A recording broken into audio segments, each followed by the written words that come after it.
Segment of the program, we thought we'd talk a little bit about the importance of goal setting. And in particular, we're going to give you 5 steps to really kind of create a plan of action to help you set those goals. Because let's face it, if you have a dream, setting goals is one way to increase the likelihood that that dream is going to become a reality, right? Putting it on paper clarifies the direction that you want to go in.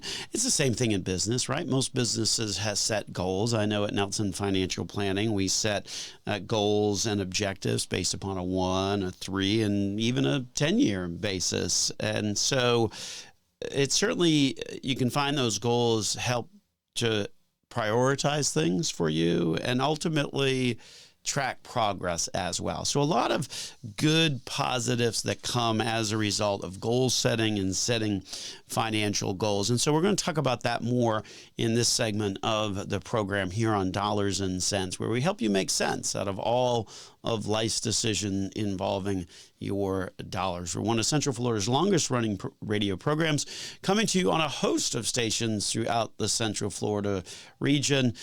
My name, of course, is Joel Garris. I'm a certified financial planner, certified financial fiduciary at Nelson Financial Planning, where we got a team of great people who also happen to be certified financial fiduciaries as well. They stand ready to help you improve your life with a successful and cost-effective financial plan. If you're interested in hearing the program or catching past episodes of the program, of course, you can find us on your favorite podcast channel or go to our website, Nelson Financial Planning, to get directly connected to those channels. Once there, make sure you subscribe, and then that way you'll get notified immediately when we upload new content each and every week. So identifying and prioritizing goals is really about developing a vision and sort of that first step towards achieving financial well-being and achieving your dreams. So it starts off by sort of identifying what do you want to ultimately accomplish, right? So what are your short-term financial goals? What are your long-term financial goals? How much money do you need to achieve them? What sacrifices am I willing to make to achieve those goals? Those are all kinds of parts of the questions to ask as you try and identify and prioritize goals. You know, when we think of goals, there's a variety of different goals that you can have when it comes to your finances. Maybe your goal is to boost up your emergency savings. We talk a lot about that on the program, the importance of having that emergency savings account because you never know when emergencies are going to happen. So having some money that you know you can access and use for when the car breaks down or when the roof leaks or those kinds of things, that's the important, or you lose your job, that's the importance of having an emergency savings account.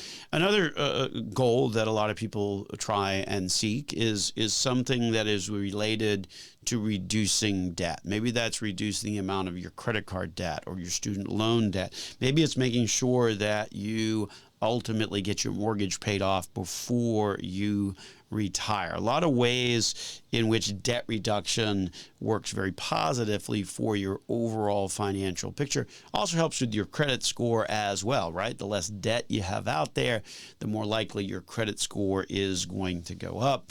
Another popular financial goal, of course, is to save for retirement, right? I mean, to try and accumulate money so that at some point you don't have to work if you don't want to. And so that goal of setting and saving for retirement, obviously chief among that. And then for life's big purchases, whether that's a home, a boat, an RV, whatever the case may be, setting money aside is another kind of goal that you would be setting as it relates to trying to achieve that kind of financial success. So that gives you some perspective on goals and the types of goals, how to start identifying them, how to start prioritizing them, and some of the types of goals that most people generally have. But it's all fine and dandy if you set goals, but if there's no plan of action, then you've just got words on paper with little benefit to your future. And so it's important to really kind of take the next step, right? If you identify and prioritize your goals, you kind of figure out the types of goals that you want.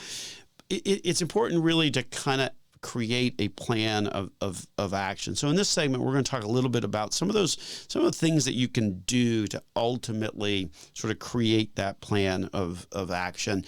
The first one is to make those goals specific and measurable, right? It's not enough to just kind of say, oh, I want to retire early. No, make it a goal where you say, I want to retire with X number of dollars in order to generate Y amount of income by age 65. That's a much more specific goal. And because that goal is more specific, because it's more measurable, then you're far more likely to achieve it rather than have a goal that says, oh, I just want to retire early. The notion of making goals specific and measurable is critical in terms of creating a plan of action to actually achieve those goals. The next step in sort of creating that plan of action to help you achieve your goals is to go through and prioritize things, right?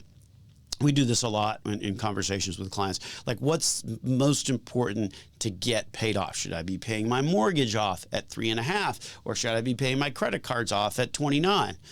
That's an extreme example. Hopefully the answer is self-evident. Prioritize the goal to pay off the credit card because that's costing a lot more interest than your mortgage. So you may have the goal of getting your mortgage paid off by the time you retire, but also getting your credit cards paid off. Which one should you make and do first? That ultimately goes back to prioritizing those goals and ultimately creating that plan of action. And then ultimately, if you're going to create a plan of action to help achieve goals, well, then the reality is that you might as well do a budget as well, because that's going to go hand in hand with ultimately really getting insight into your finances, how they ultimately play out, how much money's coming in, how much money's going out. Those are the kinds of things to really keep track of. And ultimately, that budget is a great way to look for ways to reshuffle money and finances around to ultimately achieve those goals. Just as we want your goals to be specific and measurable, well, then you should be monitoring your progress, right? Maybe that's every quarter or 6 months or year. Okay, if one of my goals is I'm going to retire with X amount of dollars to produce Y amount of income at age 65, where are you at 50? Where are you at 55? Are you making progress toward that, or are you falling behind? What can you do to make sure that you're going to achieve that goal? In order to achieve the goal, you got to be willing to monitor the progress towards that goal. So that's one of those things that ultimately you need to make sure that you are progressing accordingly. And then lastly, don't forget to celebrate your success, right? Achieving a goal and making progress towards a goal, it's hard work. Creating a budget, sticking to it, it's hard work.